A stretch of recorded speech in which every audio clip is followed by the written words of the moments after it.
Hello everyone, my name is Gwyneth. Welcome to my channel. Today we are going to be talking about contact dermatitis. What is it? Why is it happening? How can we avoid it? How to handle it if it does happen? And how to minimize our risk overall for ourselves and for our clients. And if you're a DIYer of nails at home, watch this because you may get some good information out of it too. So contact dermatitis is definitely on the rise in relation to nail products. There's just a lot of different products circulating around, lots of different gels, lots of not so great content on how you should be applying it and using these things. And here's the thing, all nail products, no matter if they say they're healthy or not, or hypoallergenic or not, have risk. Any chemical you come into contact with, which is like everywhere around you all day long, you have the risk of developing contact dermatitis too. Any thing that irritates your body, any irritant, allergen, has the potential to do that to you. So if you've ever had your nails done and they're red or itchy afterwards or hurting, things like that, that could be a sign that that is what's going on. So what can you do to minimize the risk of developing contact dermatitis? Well, if you're a nail tech or a home DIYer, you should always be wearing gloves when you do nails. Even when you do your own nails, glove up the hand that you are using to apply, like that. Anyways, so do that. Gloves, gloves, gloves. Masks. Anytime you're working with the product, put a mask on, not just when you're filing, but the whole time. Just have a mask on. There's vapors, there's things, circulating around. It's best practice to put a mask on.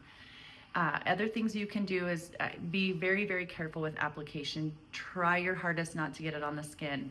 Even the best of nail techs who have been doing it for 20, 30 years will still have little oopses where they get a little bit on the skin. Clean it up immediately. You don't have to freak out, but get it off the skin. And just try your best to go slow and pay attention, especially when you're around the cuticle area and the sidewalls of the nails, that you don't get a bunch of product on the skin. Also, another thing you can do is be very careful when you're doing cuticle work. You don't need to take a bunch of skin off. That skin is there, it's a barrier. You can gently push cuticles back. You can nip anything that, dead hanging skin, but, and lightly smooth out the cuticle area, but you don't want to be ripping that skin down, getting up in there with your e-file, really getting up in there and then tucking the color underneath. Those are all things that are breaking down that skin barrier, which is exposing you to more chemicals, which is definitely a reason that this is on the rise. So be very careful with your cuticle work. And other things you can do is keeping a clean workstation. That means wiping down your gel bottles, your gel containers, everything, your tabletop, all the time. Through every client, multiple times, be wiping everything down, keeping things as chemical free as possible when it comes to your nail products. You gotta just wipe some things down. Other things that you can do is to have good ventilation in your area and to use a dust fan, dust collector. Barrier creams, which are really good for clients to use just on a regular to keep their cuticles in really good shape, because the less open exposure you have, like open cracks and stuff where things can get in, the better that is for them and the less risk there is for developing an irritant. So moisturizing the skin using cuticle oil or something like Aquaphor, especially if the client has torn, bitten cuticles, teach them how to take care of those and how to heal them up so that you have less risk there as far as open skin goes. You can patch test new products. If you're going to be using new products, do a patch test on yourself. Just put a little bit on your arm, see what it looks like, 24 to 48 hours. Is there any redness? Is there any irritation? If there is, that is probably not a product that, you should be using. And you can also patch test clients. If they have, say, previously had a reaction to something and you're changing up a product, test it on them. If they want, and want to sign a waiver and things like that, be very careful if you so choose to work on them.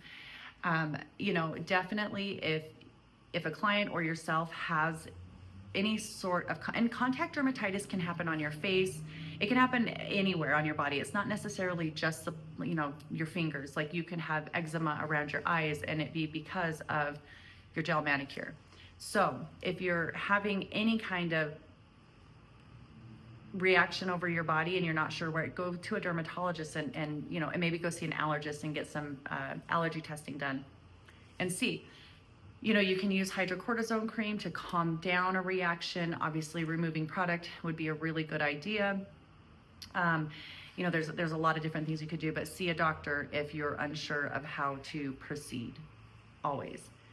Now, if these things happen to you, do not feel bad. They can happen to anyone at any time, whether you're the tech or the client, it just can happen. I mean, you can be allergic to strawberries, you can be allergic to also, grass, all sorts of things. And, it's not just nail products. Also, some of it does have to do with certain particular products. So if you're curious about a product and whether or not it tends to be a more aggravating substance, Google it.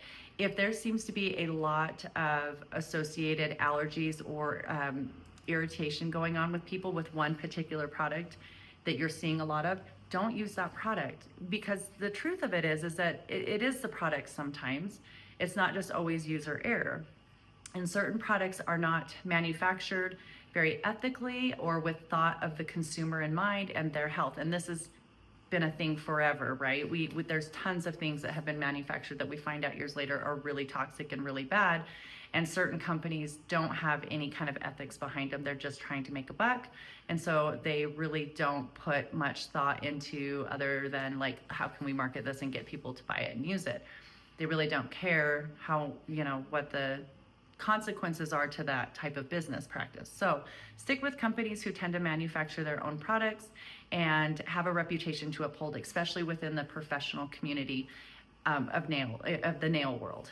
Those are typically companies that hold themselves to high standards and want across the board their products to perform very well and to be as safe as humanly possible when you're talking about chemicals like this. So products are important. Being careful with your application is important. Protecting yourself with appropriate things like gloves and masks and that sort of stuff is very important. Be very mindful that if you do start to develop any kind of funky symptoms, that you take a minute to, kind of check, okay, what is going on here before you keep repeatedly exposing yourself. Now, a lot of people will say, I've been using this certain product for 2 years now and I've never had a reaction. You can get it at any time. The more you are exposed to something, the more likely your body is to develop an allergy to it. So it doesn't always happen just the first time. It can be the 20th time you used it or, the 45th. It really varies as far as when and where and how it's going to happen and how severe it's going to be. If your body decides to react severely, you can have your nails literally fall off. Your skin can take months and months and months to heal the cracks and the bleeding and the bruising and the itching and the stuff that can go along with it. Because if you look up nail contact dermatitis reactions, you'll find some quite disturbing ones that are very painful.